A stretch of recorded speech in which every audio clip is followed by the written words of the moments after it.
وإن نبينا صلى الله عليه وسلم نعمة عظمى নিশ্চয় আমাদের নবী করিম রাসূল সাল্লাল্লাহু আলাইহি ওয়াসাল্লাম মহান নিয়ামত। আমার রাসূল আমাদের জন্য কি নিয়ামত, কারণ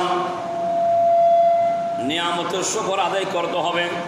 লাইন শাকারতুম লাযিদান্নাকুম ওয়া লাইন কাফারতুম ইন্না আযাবি লাশাদীদ। তাহলে আল্লাহর যখন শুকর আদায় করবেন আল্লাহ আপনাকে বৃদ্ধি করে দেবেন নিয়ামত। সুবহানাল্লাহ। ওয়া লাইন কাফারতুম ইন্না আযাবি লাশাদীদ। যদি আপনি কি করেন, শুকর গুজার না করেন, আপনার জন্য শাস্তি প্রস্তুত করে রাখা হয়েছে। যে শাস্তি আপনি বুঝতে পারবেন না কোন শাস্তি আপনার জন্য আল্লাহ প্রস্তুত করেছেন, ওই রকম যে আপনি কল্পনা করতে পারবেন না।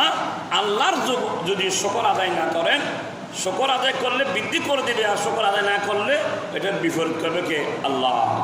ফেরা হাজির, কারণ নবী আসার জন্য আমরা শুকর গুজর করি, এটা আমাদের যারা বড় খুশনসিব। আমরা ওই নবীর উম্মত হতে পেরেছি, কারণ হযরত ঈসা রূহুল্লাহ, উনি নবী ছিল। আল্লাহর কাছে ফরিয়াদ করেছিল, মাহবুদ আলাহি, আমার ইচ্ছা হচ্ছে সর্বশেষ নবী যিনি, যার পরে কোনো নবী আসিবে না পৃথিবীর জমিন, নবী রাহমাতুল লিল আলামিনের উম্মত হতে চাই আমি।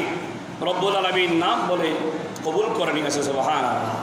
তাহলে দুনিয়ার জমিন থেকে ঈসা রূহুল্লাহকে যখন ইহুদিরা যখন দৌড়াচ্ছে, রব্বুল আলামিন চতুর্থ আসমানের মধ্যে সাথে উত্তোলন করে নিয়েছে। সুবহানাল্লাহ। তাহলে 60 বছর বয়স তখন হযরত ঈসা রূহুল্লাহ। তাহলে আর যত পাচ্ছে, যেদিন থেকে তুলে আছে আজ পর্যন্ত, যখন কিয়ামতের আগে আসবে, ওগুলো সবগুলো আল্লাহর কাছ থেকে বোনাস পাচ্ছে। সুবহানাল্লাহ। জান্নাতে গেছে ঈসা রূহুল্লাহ, কিসের কারণে? ওটা চিন্তা করলে হয়ে যায়, যদি ঈসা আলাইহিস সালাম যদি নবীকে পাওয়ার জন্য, নবীর উম্মত হওয়ার জন্য খোদার কাছে ফরিয়াদ করে, খোদা কবুল করে, আবার ঈসা রূহুল্লাহ নবীর উম্মত হয়ে দুনিয়া আসবে, দুনিয়ার মধ্যে আবার কি করবে? দিন ধর্ম মযহাবের প্রসার করবে, হিম্মত করবে, 100 বছর পূর্ণ করবে। তখন আবার উনি আসবে নবীর উম্মত হয়ে, দিন ধর্ম আরো 40 বছর দুনিয়ার মধ্যে হিম্মত করবে।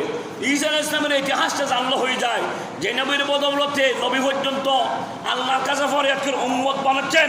তাহলে আমরা শ্রেষ্ঠ নবীর ওই উম্মত আল্লাহর কাছে ফরিয়াদ না করে তো আমরা ওই নবীর উম্মত বলতে পারি, তাও আমাদের জন্য সর্বশ্রেষ্ঠ নিয়ামত। সুবহানাল্লাহ। বেশি কিছু বলার দরকার নাই, ওটা তো আমল করলে হয়ে যায়। আল্লাহ রাব্বুল আলামিন আজকের জুমাকে মাহবুবের দরবারে কবুল আর মঞ্জুর করুন। আমিন। বিসমিল্লাহির রহমানির রহিম। ওয়া মা আরসালনাকা ইল্লা রাহমাতাল লিল আলামিন।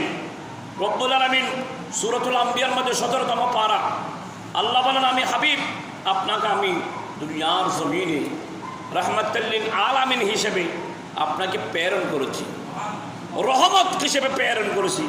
ওয়া মা আরসালনাকা ইল্লা রাহমাতাল লিল আলামিন। হাবিব আপনাকে আমি দুনিয়ার জগতের মধ্যে রহমত হিসেবে আমি রব্বুল আলামিন আপনাকে প্রেরণ করেছি। সুবহানাল্লাহ। যেখানে খোদাই বলেছেন রহমত, আমি আপনি কতগুলো যদি পতাকিদের কারণে যদি নবীর ব্যাপারে যদি রহমত যদি বিভিন্ন ধরনের একটা বিপরীত বলি, তাহলে আমল তো সবগুলো বরবাদ হয়ে যাবে, যা করেছি তা বরবাদ। কিন্তু নিয়ামত হিসেবে গ্রহণ করলে, নিয়ামতে অর্থাৎ ওসমা হিসেবে গ্রহণ করলে, বড় হিসেবে গ্রহণ করলে পৃথিবীর যত নিয়ামত আছে সমস্ত নিয়ামতের মধ্যে নবী পাক সাল্লাল্লাহু আলাইহি ওয়াসাল্লামকে যখন উর্ধে রাখবেন, তাহলে আপনি একজন আল্লাহর দরবারে নেককার এবং আল্লাহর দরবারে একজন আল্লাহওয়ালা ব্যক্তি হিসেবে পরিচিতি লাভ করতে পারবেন। সুবহানাল্লাহ। প্রিয় হাজিরিন।